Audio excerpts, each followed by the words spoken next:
અંકલેશ્વરના ઉછાલી ગામ પાસે ઇકો કાર આવતા તેને અટકાવી તપાસ કરતા અંદરથી ડ્રગ્સનો ₹7 લાખની કિંમતનો 70.600 ગ્રામ એમડી ડ્રગ્સનો જથ્થો મળી આવવાના કેસમાં આરોપીઓના 3 દિવસના રિમાન્ડ મંજૂર કરવામાં આવ્યા છે।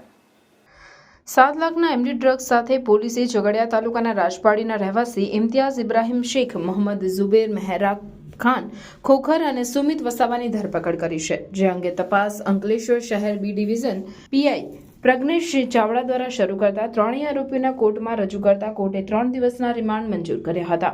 તેની પ્રાથમિક પૂછપરછમાં તેઓ ડ્રગ્સ લઈ અન્યત્ર પહોંચાડવાના હોવાની વિગતો સામે આવી હતી, જેમાં 2 સંદિગ્ધ ઇસમોના નામો પણ મળ્યા છે।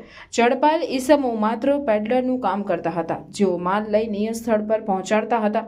ત્યારે પોલીસે તેના રૂટના સીસીટીવી ફૂટેજ મેળવવા તેમજ તેમના મોબાઈલ લોકેશન મેળવવાની તજવીજ શરૂ કરી હતી।